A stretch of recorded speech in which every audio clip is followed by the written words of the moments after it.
I'm Jordan Belfort, and this is Sales School. NetSuite is the world's #1 cloud business system. Bottom line, it gives you visibility and control over your financials, HR, inventory, e-commerce, and more. It's everything you need all in one place. In fact, over 21,000 companies are using NetSuite right now, so you'll be in great company right alongside them. So let NetSuite show you how they'll benefit your business with a free product tour at netsuite.com/school. This is a part that I think in the early days I almost didn't teach enough because it was so obvious to me. I think that I almost didn't reinforce enough. I have it in the last couple of years, so I want to reinforce it to you right now. When we have this graphic of the straight line, right? And we have this long, thin line with an X on either end, and this is your open, and this is your close, where the client says, yeah, let's do it, right? And then you have these arrows on the line, and these arrows represent that perfect lay down sale where everything you say to the prospect, everything you do, everything you show, like, oh yes, oh wow, great, oh my God, that's terrific, oh wow, oh my God, yeah, wow, that sounds, oh my God, oh, it's only $5, oh great, yeah, I'll buy it. And they buy, right? It's that perfect objectionless close, right? And every once in a while we get them, but they're few and far between. What typically happens is the prospect tries to take you off the straight line. They have questions, objections, they have concerns, right? They interrupt you. So essentially, visually, you want to keep them on the straight line. Now, what the straight line represents, that's that perfect canned speech, that script of like the best possible presentation where the guy just agreed with you with every single word. So you theoretically, in your mind, like you visualize this perfect presentation and just imagine if I had the world's most agreeable client. So it was like this perfect, that's the perfect straight line sale. Like I would say X, he'd say, oh my God, wow, that makes perfect sense. Jason, that's a straight line sale, right? Now, the boundaries that we have above and below the line, the primary reason they're there is that they represent how far the sale can veer off the straight line without you losing control. Meaning when you start spiraling off to Pluto and talking about the price of tea in China, politics in America, things that are not relevant to the topic at hand. What typically happens and how this happens is that you might ask the prospect a question and they will give you an answer that is germane to the questions. You might say, so tell me how long you been buying this type of equipment for? And the guy says, oh, I'm buying that for like 3 or 4 years now. And before that, I used to buy a very similar piece of equipment, but my business model changed a little bit. Now, that answer, while he's answering, when you ask that question, you're directly that's on the line.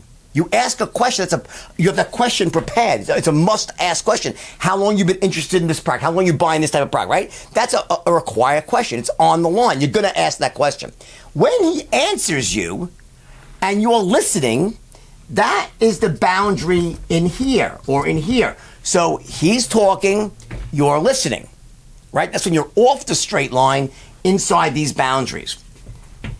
As he's talking, you're engaged in this active listening, which is yup, got, yup, and this is a very big part of not sounding robotic and connecting on a human level. See, this is where you connect with someone on a human level. It's when they're talking, it's your body language. It's the way you give grunts and groans and agree with them or say, yup, got, This is so much of being a human being. When you actually see this play out on video, it's incredible. When someone remains silent, has poor body language, when someone else speaking, you're like, ugh, it's like, wow, they seem like they don't care, they're not in the game. It's like there's no connection, the word is rapport, right?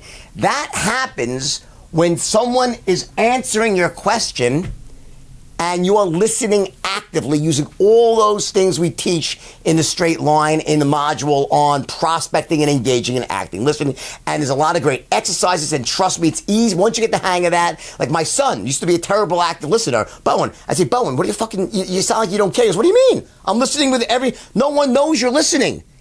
To me, it seems like you don't give a shit.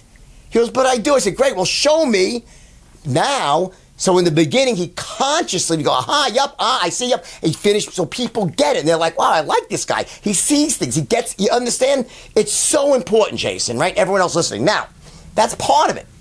But remember, so the person says, oh, I'm before that I was using this other type of piece of equipment, and that wasn't really doing the job for you. And then, whatever happened, and I ended up changing companies. And then, because I eventually, because, my kid went off to school, and he changed universities, and now all of a sudden, where is the guy? He's off in Pluto. He's talking about his son and a university. I'm just making something up here. And then he went there, and then so I said, I'll follow him there, and he was going to Tulane. Oh, wait, he went to Tulane? Oh, my God, I went to Tulane. And next thing you know, you jump into this nightmare because the water is warm, and you think that you are building rapport, but that's not rapport. That's you're off in Pluto. You understand? That's what Pluto really is. It typically happens when the client usually starts the conversation going to Pluto, and you finish it because you think it builds rapport, but it doesn't.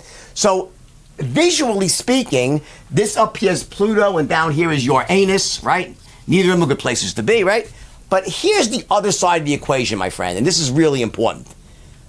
Not only do the boundaries represent the distance you can be off that perfect sail before losing control, what it also represents is the ability to freeform off of the script. In other words, you can't follow the script word for word in the real world. For instance, a perfect sale for you to see is go online and watch me do this sale with this milk company. It was a fictitious sale I was doing as part of a test, a psychological test to see why the straight line works so well. And what you notice is that while I'm not following the script in the traditional way, I'm from here to here to here. I'm here, but I'm never here or here. So in other words, it also represents the wiggle room for you to sound natural, to make sure that you don't always try to force it into, oh wait, I'm sorry, I'm at this part of my script right now, I gotta say this. No.